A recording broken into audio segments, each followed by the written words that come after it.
Good evening, and welcome to another program with me, Jim O'Connell, and our program Education Matters.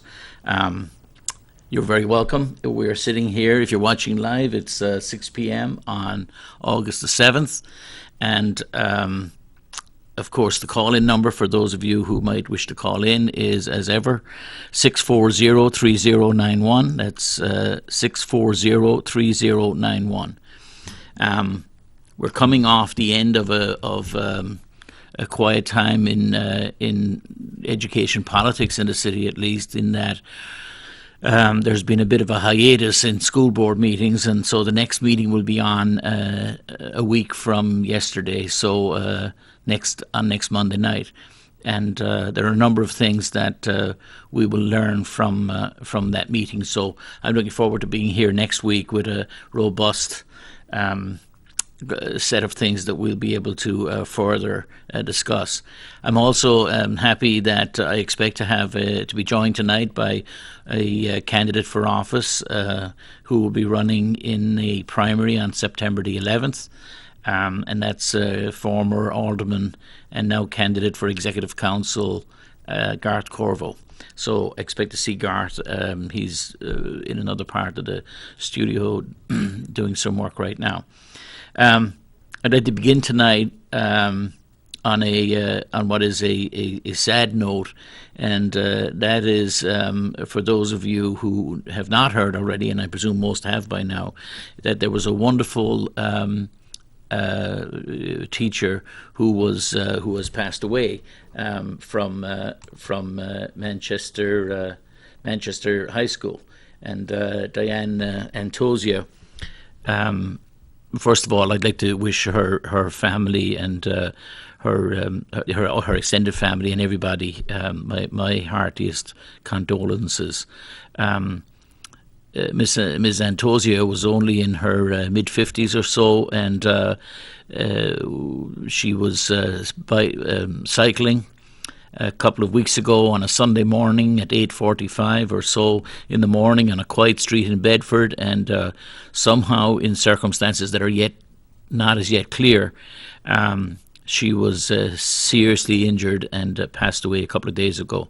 Now, I guess every time somebody, or oftentimes, when there's a sad and tragic circumstance like this, people are inclined to say polite and nice things, and I don't know how one fixes this, because one never wants to be less than complimentary of people who died tragically, but I think it does wonderful and special people like Diane Antosia a disservice, in the sense that she was a very special person, a bit of a force of nature, central to the Central High School community.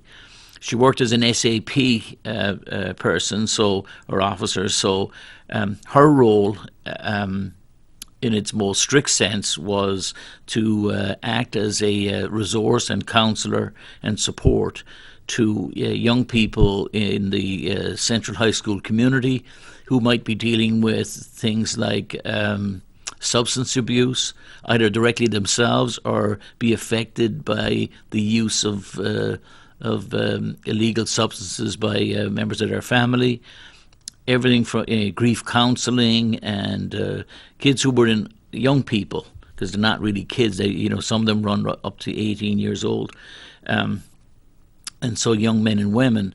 And she has been an influence for good for untold numbers of students at Central High School, but also in Manchester more broadly. My first time meeting Diane was back when my oldest daughter was at Hillside Middle School, and Miss Antosia was her basketball coach, and she was a woman of few words in this with regards to coaching basketball, and she demonstrated things by her actions, but that too was her nature, to give of herself to work with young people. So. It's a big shock to everybody, and leaves a big hole, and it will be difficult. It'll be difficult at any time to find somebody to fill the space left by her. She also was involved in numerous other things. She was part of the Bike Manchester initiative. She led efforts on particularly around women biking in New Hampshire, and she was a big advocate for that. Was in no way a small amount involved or responsible for the appearance of bike lanes and other things in the city of Manchester. And so it's particularly ironic that she would be killed doing the thing she loved. She was wearing her helmet at the time, and so it's not clear exactly what happened to her, but. For those of you who are interested, there is a memorial service will be held at the Bedford Village Inn on Thursday. So today is the 7th, 8th. On Thursday the 9th, I believe it's at 10 a.m. in the morning, but I'm sure if you check other sources, you'll get a better time. But on Thursday morning, and in lieu of flowers or other donations, her family has set up a fund through TD Bank, which will be used to advance the cause or assist students at the school that she worked in and loved, Central High School. So that's a sad way to start a week, and another bright light has been quenched. And not to go.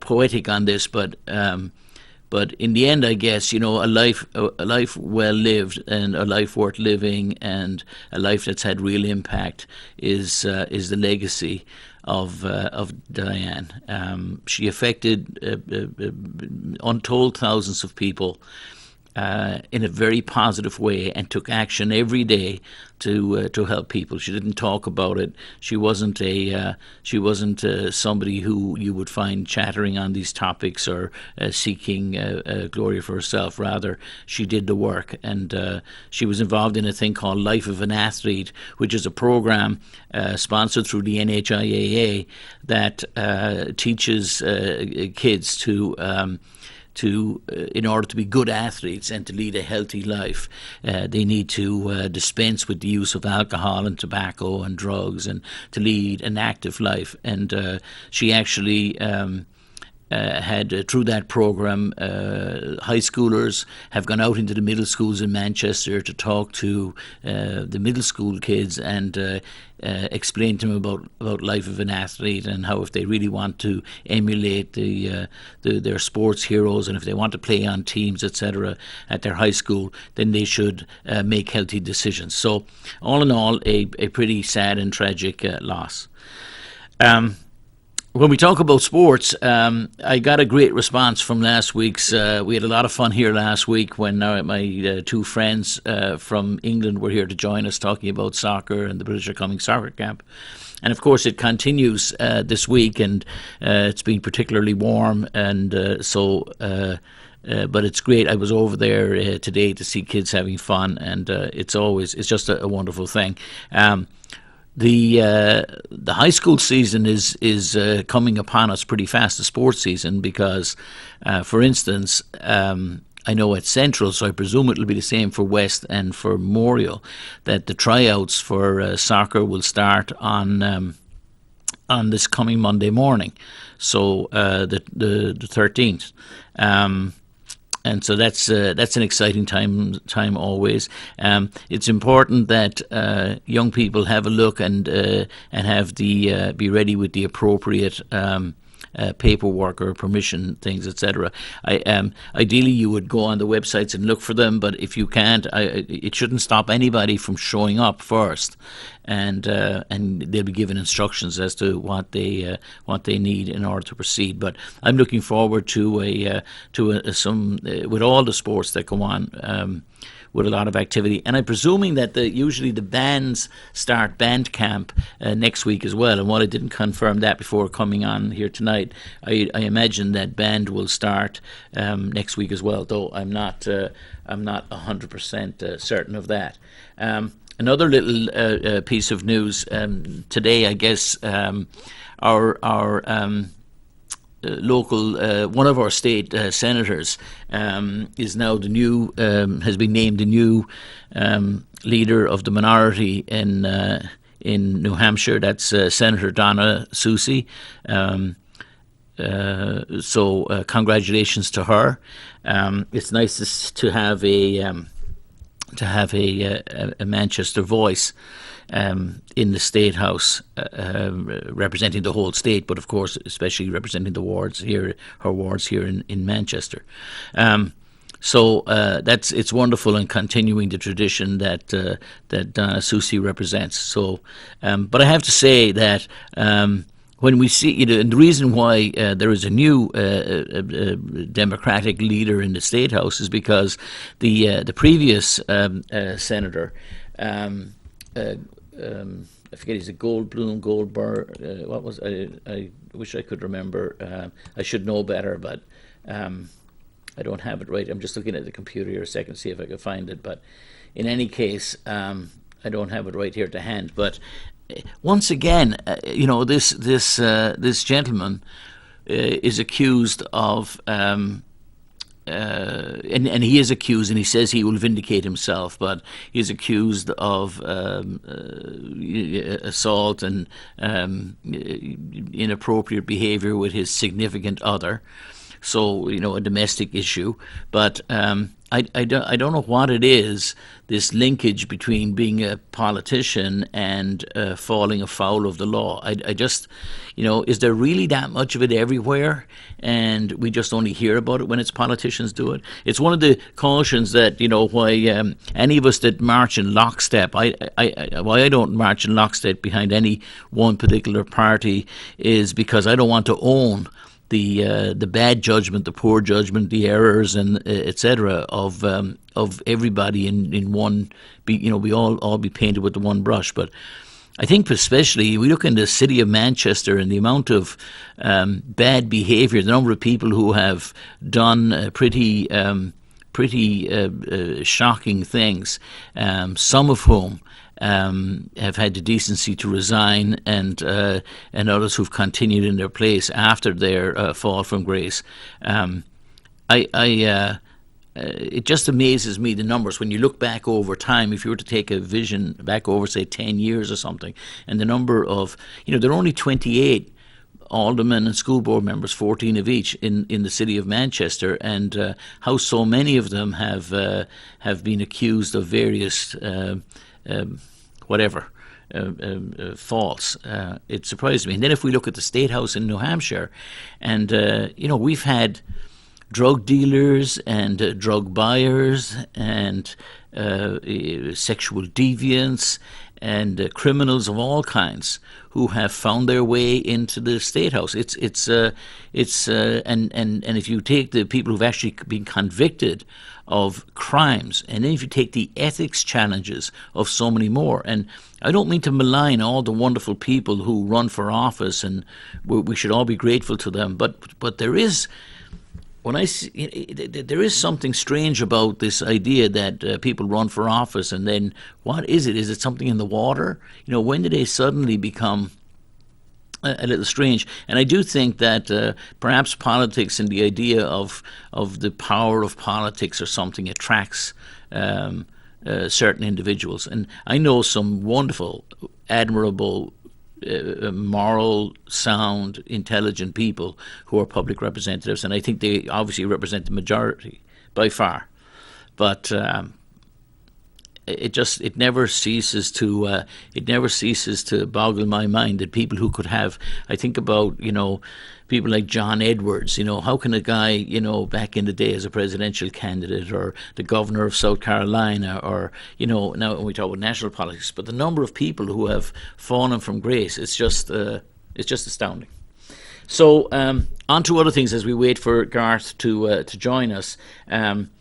The registering your child for school began today. So today was the first day where you could register children for school. Now, it's important to note that if your children are already in the Manchester School District, you have no need to take any action. They'll automatically be enrolled for the following year, rolling on to their next grade, and to their next school and all that stuff. So there's really no need for action there. So this refers to really people who are enrolling children for the first time, or new children at any age who are being enrolled who'll be attending classes starting on September 5th, I think it is. So the enrolment date started today at Beach Street Schools. So and even though they're being held at these schools over the next 2 days, it's for all kids at all schools. You don't have to be just at these schools. So then on Wednesday, tomorrow, August the 8th, from 9 a.m. to 12 p.m. and then from 3 p.m. to 6 p.m. That will be at Gosler Park Elementary School. That's at 145 Parkside Avenue. So again, 9 a.m. to 12 p.m. and 3 p.m. to 6 p.m. at Gosler Park Elementary School on Wednesday. And then that's followed by the final date is on Thursday, August the 9th, from 9 a.m. to 12 p.m. and from 3 p.m. to 6 p.m. So the same hours again, 9 to 12, 3 to 6. And that will be at Bakersville Elementary School at 20 Elm Street, which is South Elm Street. So these are open for all children attending any school in Manchester. You can visit www.mansd,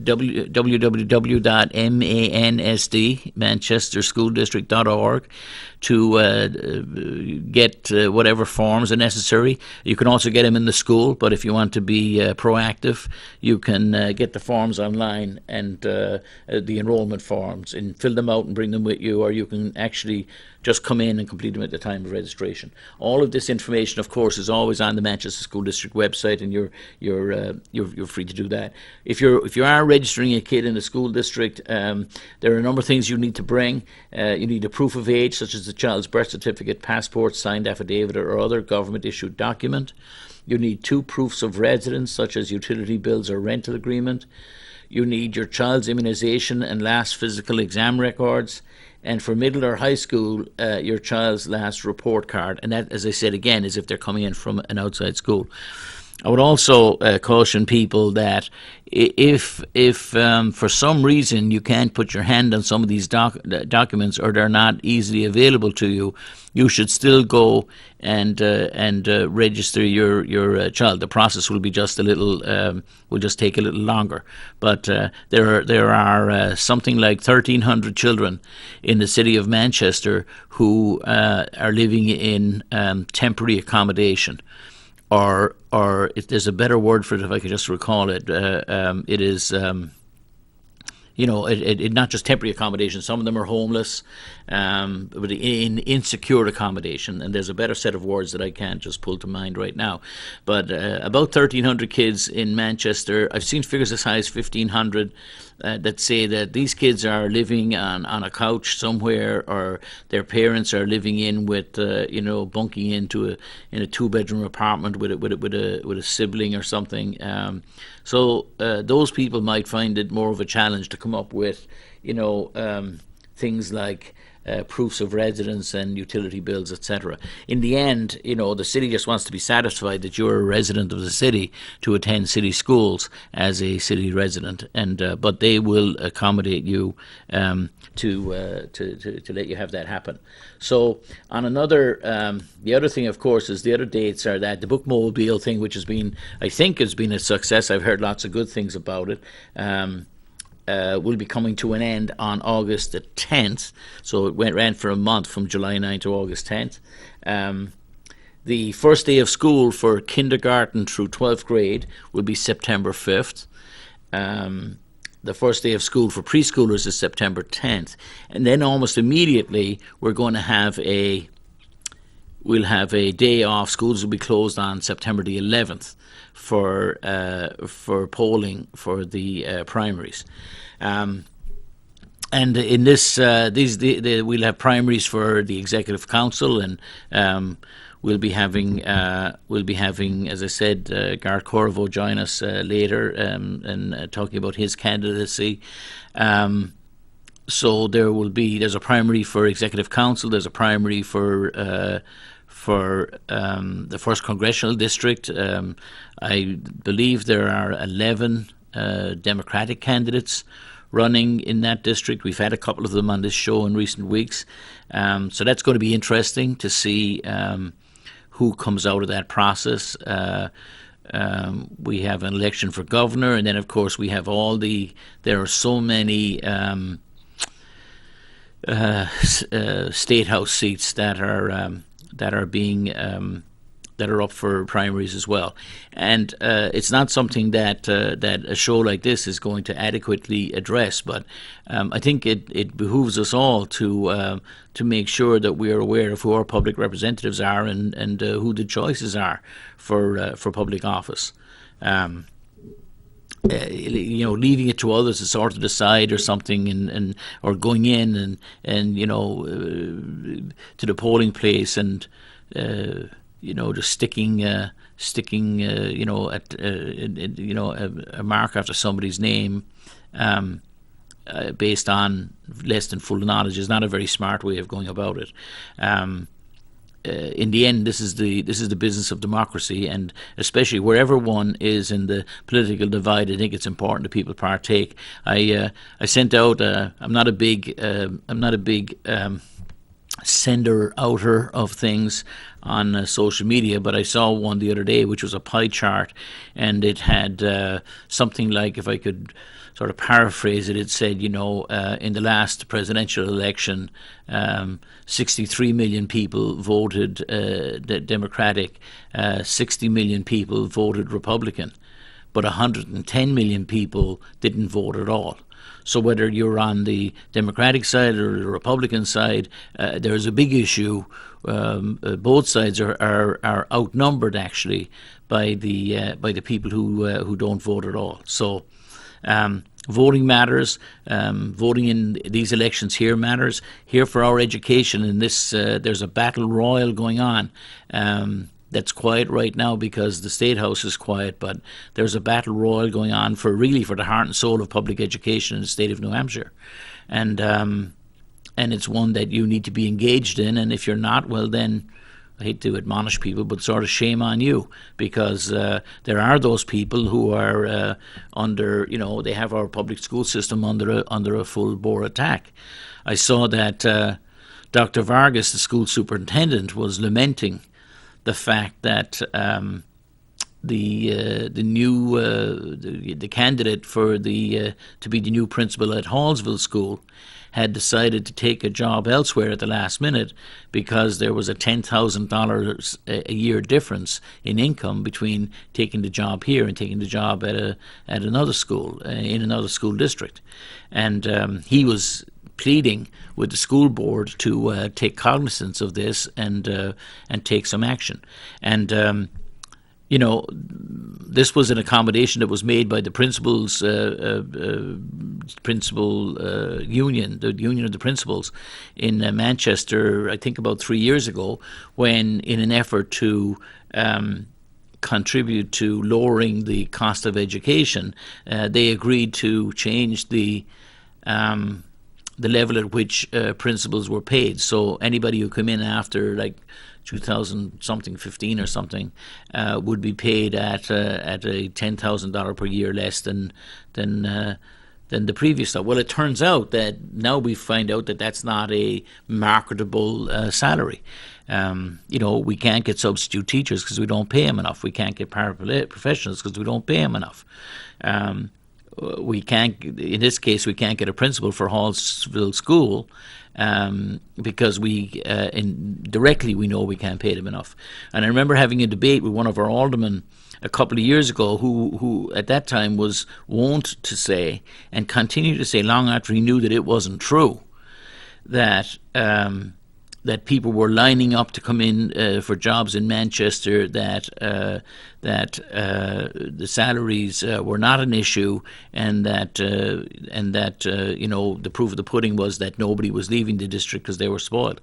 And he was wrong on both counts, because people aren't lining up to come in, and there are people leaving, and I'm not talking about people just retiring out, but there are people, significant numbers of teachers have left the Manchester School District in recent years. So it particularly disturbs me when I see a very popular Conservative alderman repeating things that he knows are not true over and over again. And I've challenged him nicely and with smiles on our faces and chatting, and and I'm told it's just all, well, it's just whatever. I don't want to put words in people's mouths, but in the end, to be talking bold-facedly into the camera and saying things that are not correct is troubling. How do we have a real conversation when people are just lying?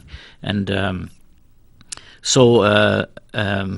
yeah, it's disturbing to see that go on. I hope that the school board and etc. can find a way to fix this problem.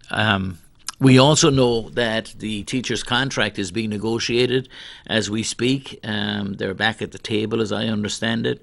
I don't know if it's a good thing. It probably is that there's no leaking going on, and or at least not that has hit the public domain about what's being discussed there. So it'll be interesting to see what the results of that negotiation were. They had declared an impasse back about 2 months ago, but now seemingly that impasse has been bridged, and so negotiations go on. But in the end, the negotiations are being held, and some would say that they're not even in good faith. And in this case, what I mean is that the district has there's no budget for any salary or benefits for teachers in the current budget, and so you can negotiate all you want, but you'll be negotiating for something that doesn't exist, or has to be paid for by cutting teachers or positions or something. Which in a city like Manchester, that already has the least number of teachers per student of any town in the state, that's a pretty dire circumstance. I'm hoping that they're negotiating on topics that are not just about pay and compensation. I hope that they're negotiating on things like the school year, on things like not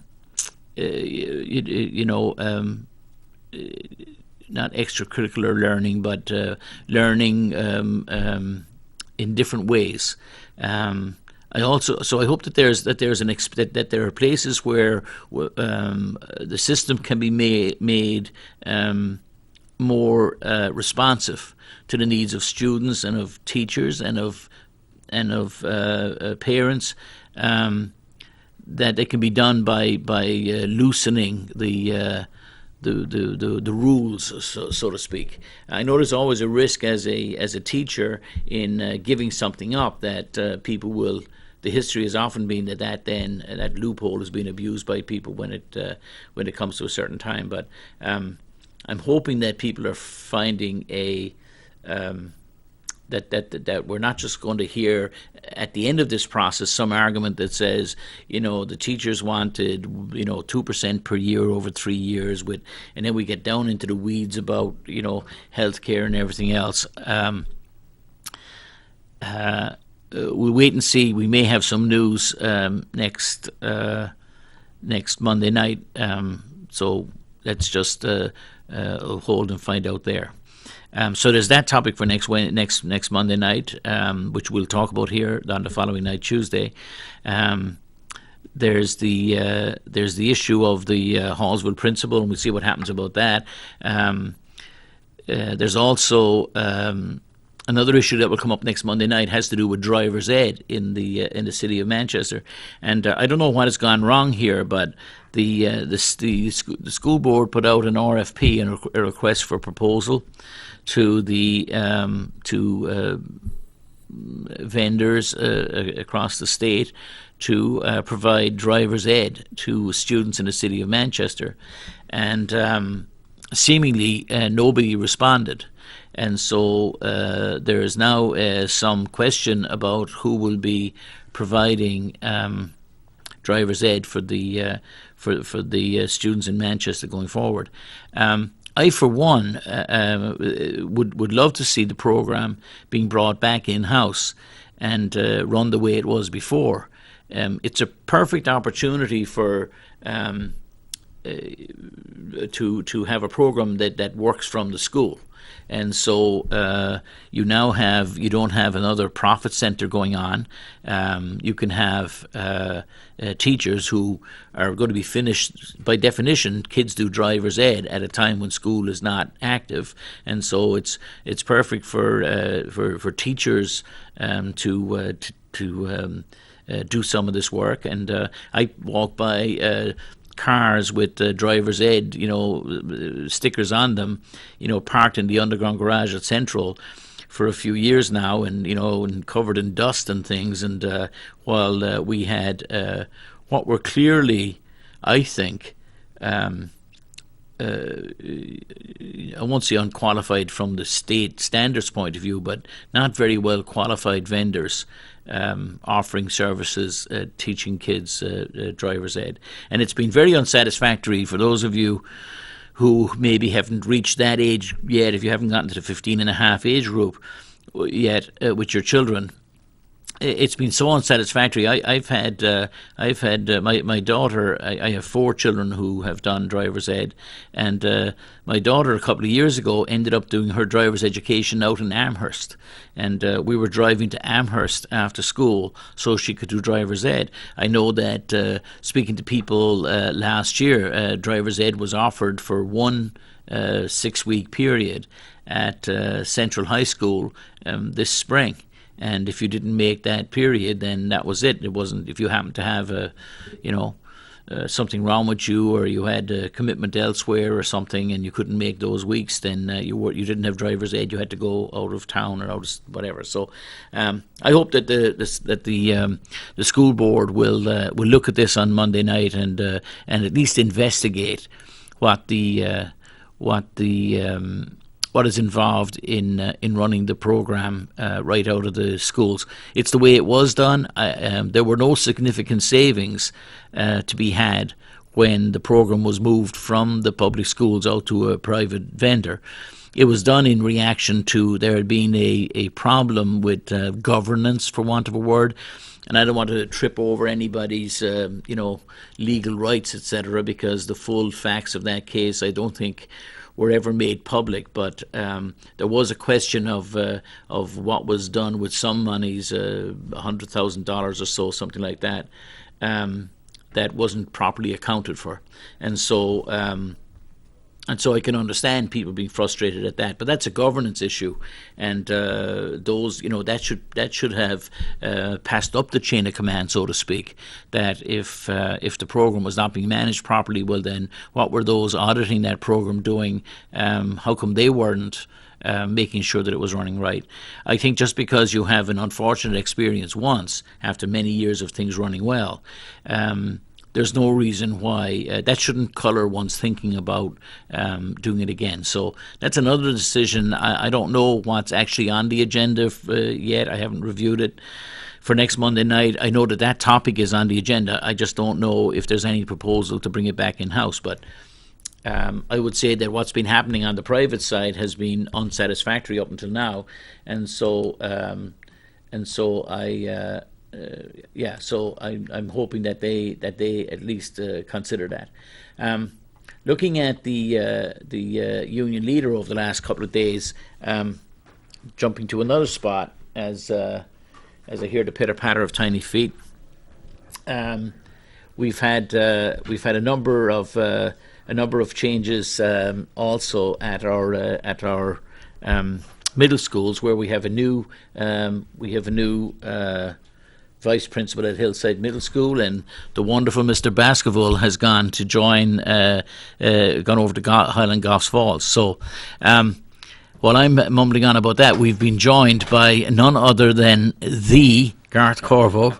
Garth, welcome. It's good to see you. How are you doing? Great to see you. Great to see you. Thanks for fitting us in. Of course. I know this was sort of a last-minute thing, folks, because we had talked a few weeks ago about doing this, and then it turns out that it was sort of the what is it, the sort of spaghetti making of politics. Tonight is the night at Manchester Community Television, where the various candidates come in, do their 3-minute sort of spiel, and tape it, and then that runs right through until we get through to the 11th. So so that's how we did it. We found that out late, that Garth was going to be here tonight. Said, let's do it tonight.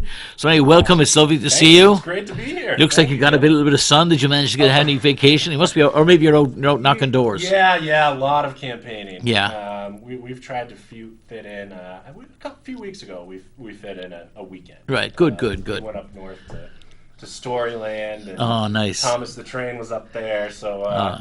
Happy days. Happy boys. Yeah. Happy boys, happy wife, happy life. Yeah.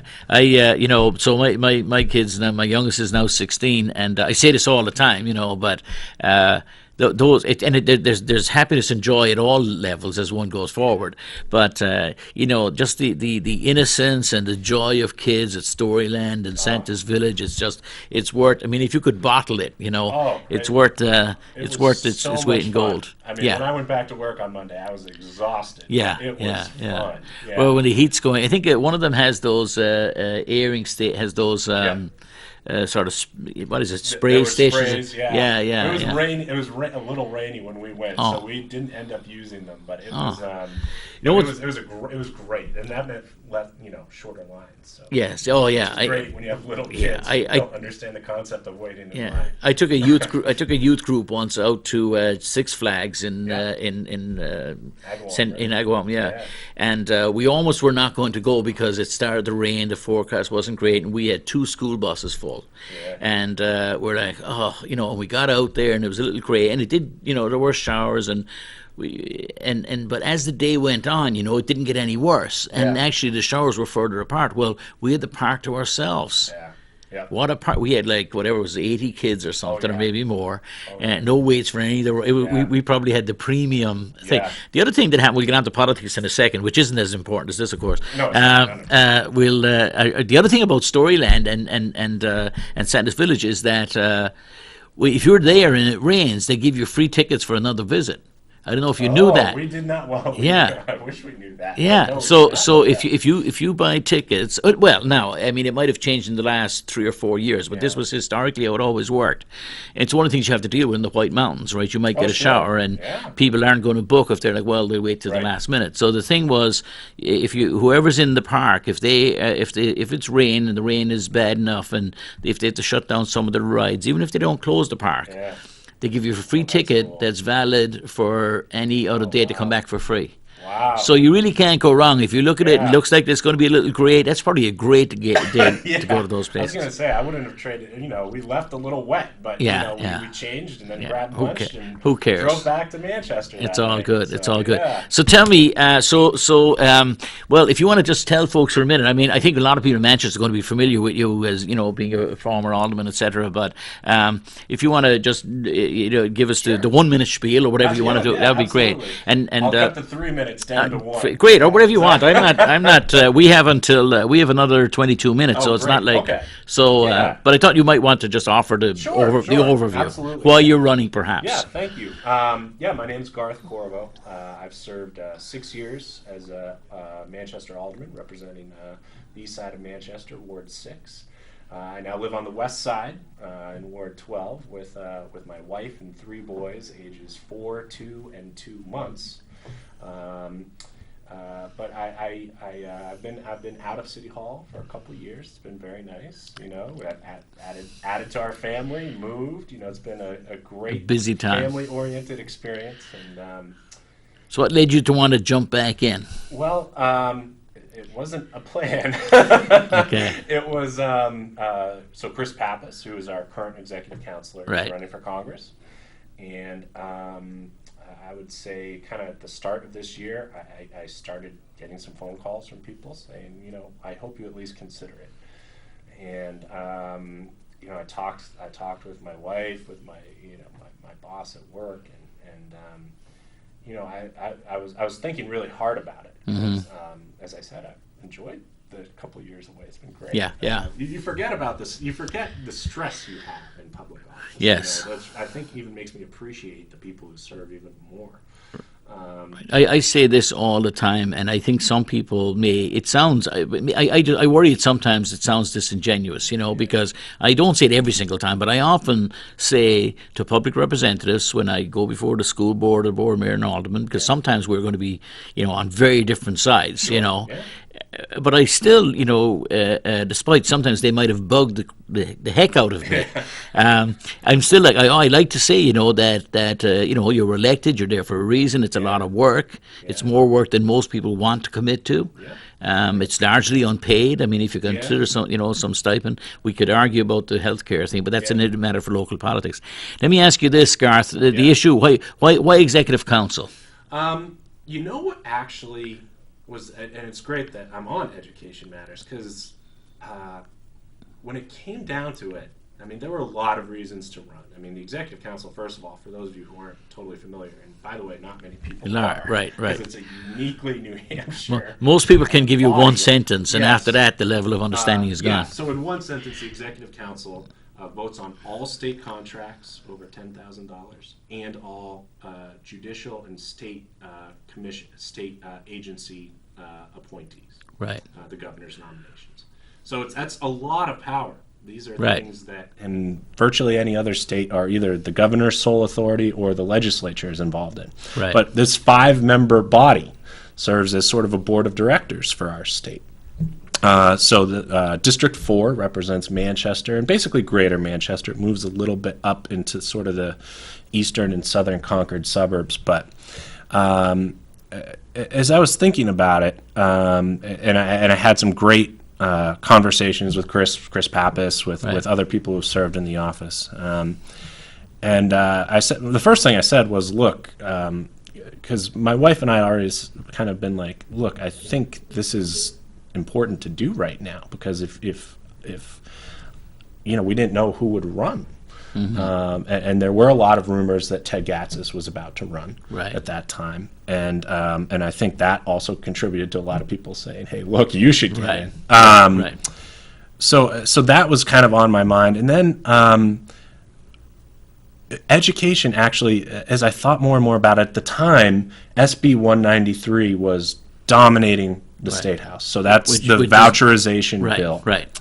Taking public money and giving it to private schools and homeschoolers and anybody without qualification to... And to me, look, I've as an alderman, I've been in our city schools. I've been in our most challenging schools, Beach Street School. The challenges those kids face are completely unique to Manchester, to the rest of the state. And to me, having a commissioner of public education who, first of all, has no experience in education whatsoever, no academic degrees, never taught a class, never administrated a school. I mean, go down the line. No higher degree. Didn't send his own kids. His own 7 children were homeschooled. So this is the person who we're entrusting with our children's education. And he's taking the battle. He's leading the charge to take away from here in Manchester, those most in need, those schools will get less so that people of means can have more. Let me excuse you, mate. We have a call coming in. Hi, go ahead, caller. You're on. Hello. Hello? Oh. Yes, go ahead. Hi. Can I get on the air, please? You're on the air right now. Oh, great. I really enjoy your show. I'd like to get both you guys' feelings about metal detectors in the schools. And a lot of people, you mentioned metal detectors and they're so expensive and yada, yada, yada. You're spending millions of dollars on programs, electronics, computers, which is all very important. But reality is, I think we really need to just get a non-intrusive metal detector for each school, and this is the world we live in, unfortunately, guys. So I would like to get both of your feelings about this before I go to the polls, and and I'm glad that you're running for office this year. And, thank you very much. I'm a proponent of metal detectors. I think it would solve a lot of problems, and I don't understand why we're not really pushing. All right, we'll take that ball and run with it. Thanks for the thanks for the call. We appreciate it. Thank you. Do you have a response? Well, I can say as an alderman, so decisions like this probably are best made by local school boards, Right. In my opinion. Here in Manchester, I think there probably, again, are unique education issues compared to the rest of the state. So, in Manchester, look, there is some urban violence. We're a city. We're the largest city north of Boston. Right. So obviously measures have to be undertaken to protect children. Now, look, metal detectors are one way of doing it. I personally believe there need to be common sense gun laws in this state. And by the way, they do need to be enforced. The critics of common sense gun legislation say enforce the current laws. Absolutely true. Right. But there's so much more we can be doing to make our kids safer. It scares the heck out of me that my oldest next year starts kindergarten. I can never think of one instance where I never felt safe in my school growing up. Right. It's very sad. I have to say, I always tell callers, that call in and you don't have to agree with me, especially or anybody else. That we want to hear all opinions. Yeah. And I'm saying that because a precursor to I'm just sort of going to disagree with our caller because I know something about this business. I actually worked representing a company called EG&G Astrophysics, who were the lone U.S. seller of metal detectors prior to 9/11. And so I represented them in the northeast of the United States at one point, amongst many other technology companies, but that was one. And I have to tell you that it's not as though I discount it out of hand and say, shouldn't be done, absolutely not. But I go close enough to there. I remember being I don't want to name it, but in one suburb of Boston, going to a high school, and there were metal detectors going in.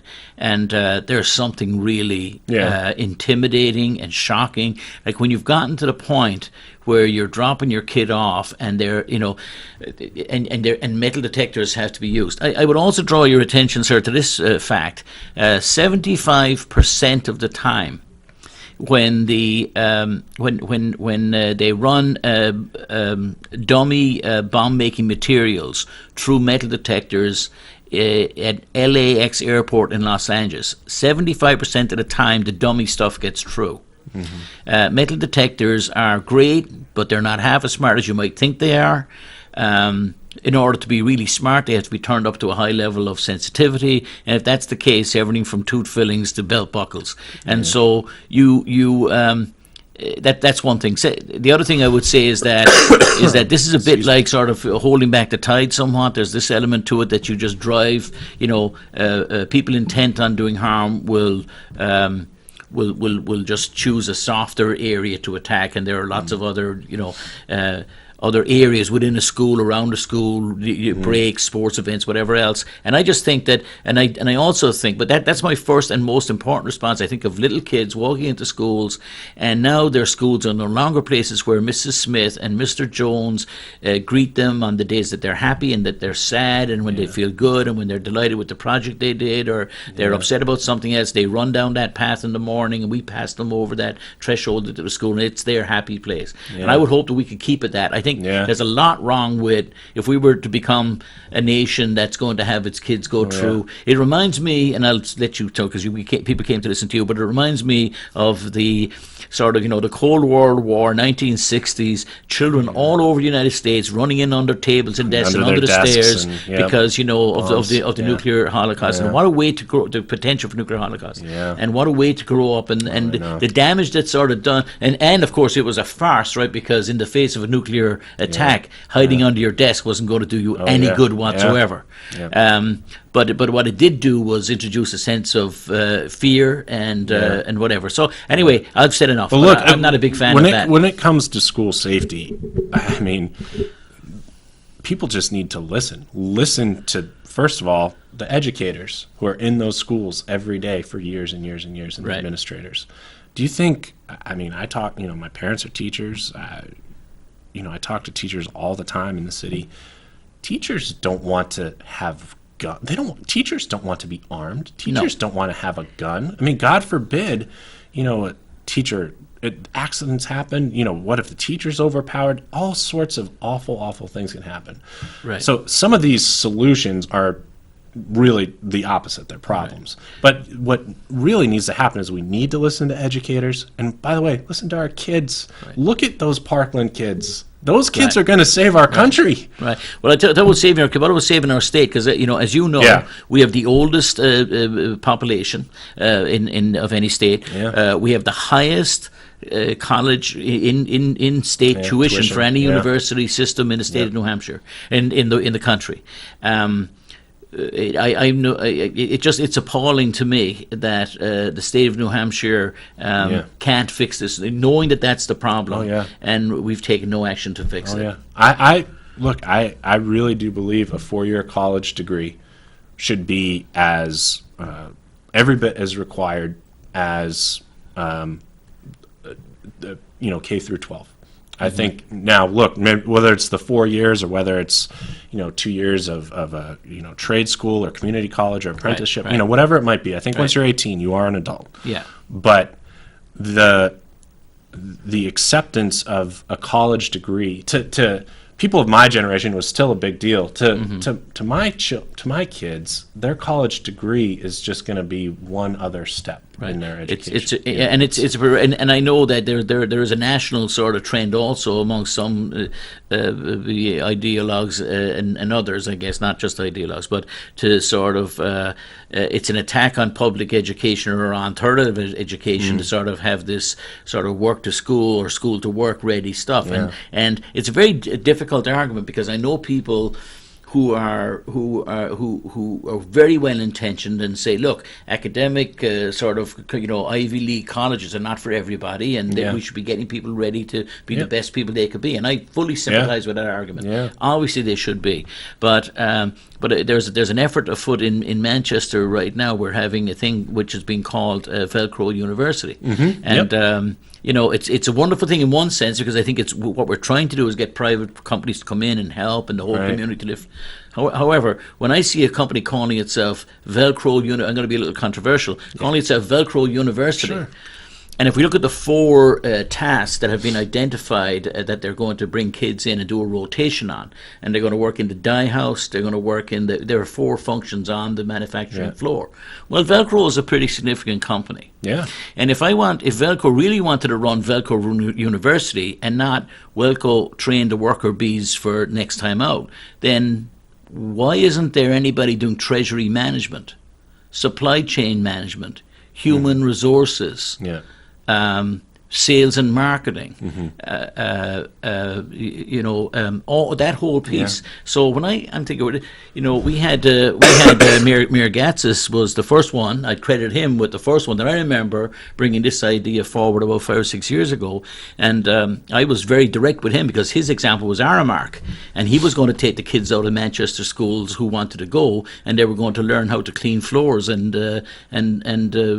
prepare food, and then I had, lastly, I had Dave Booton, who's running for Senate, have the gall to talk about spending money on education in the state, and he wanted to take claim for opening up a small engine repair class at the community college, which is great. But I'm saying that's your answer to the onslaught of challenges to our state. We're getting the Jim O'Connell show. Let's go back to Mr. Corbett. So running for the executive, education is key. What about the other key issues like transportation? Sure. The rail bill, for instance, which goes right through the executive council. Yes, it absolutely does. The 10-year transportation plan and any sort of federal grant goes through the executive council. So, by the way, there's one step left that would bring commuter rail from Boston up into Manchester, and that is an environmental impact study. Now the transportation plan has to be approved by the executive council, then it goes through the legislature. The legislature stripped it out. But what the executive council can do is it sets the table for everyone. And I'll tell you, one of the things being a relatively young person in the city, I just always heard from people was just, and I hear a lot about economic benefits, and I'll talk about those in a second, but the quality of life benefits for rail are significant. I mean, if it means not spending 2 hours stuck in traffic, of hopping on a train and getting some extra sleep or doing some work or being productive or whatever it might be that you need to do, that quality of life matters to people. That matters to people, everyday working people, who, whether they work up here and live in Boston, or whether they work up here and I can't remember whether they work up here and live in Boston or live up here and work in Boston. That's an important thought, because there is a significant number of people. I think I remember the number 40,000 people who come into the state of New Hampshire to work every day.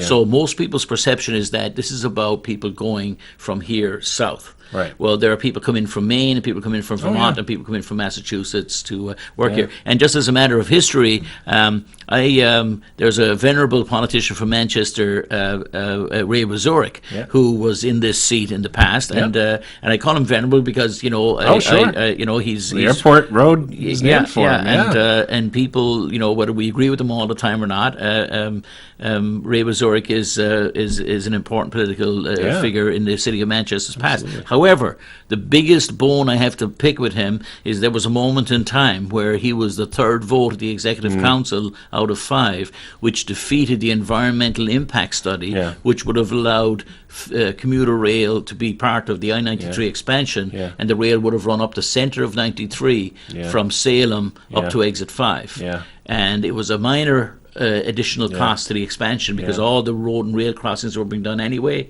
But the actual infrastructure work is, compared to putting in brand new rail everywhere, it's actually pretty insignificant. The work that they need to do, it's not going to take as long as you think. But I will say, in addition to those quality of life benefits, the economic benefits, if you live in Manchester, are huge. If you live, I chaired the Economic Development Committee when I was an alderman, and I had monthly hearings on commuter rail, held them. Conservative studies are, if you live within 1 square mile of a commuter rail station, or your property, the value of your property will go up 20% within 1 square mile. So if you live within 1 square mile of the mill yard, 1 square mile of the airport, the value of your home just went up 20%, conservatively. If you live within 2 miles, 2 square miles, up 10%. Just think, and Manchester isn't huge geographically.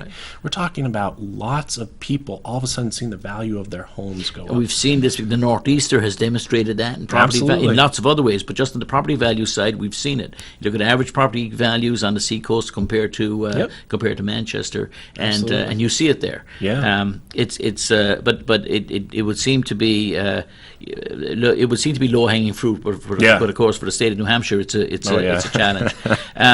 So that's the sort of logistics of this. So the primary is on. It's on September 11th, Tuesday, September 11th. Okay, and in the usual polling places in Manchester. Usual polling places, yes, and 18 other communities in the district. But yes, usual polling places on Tuesday, September 11th. And then an absentee ballots are available now.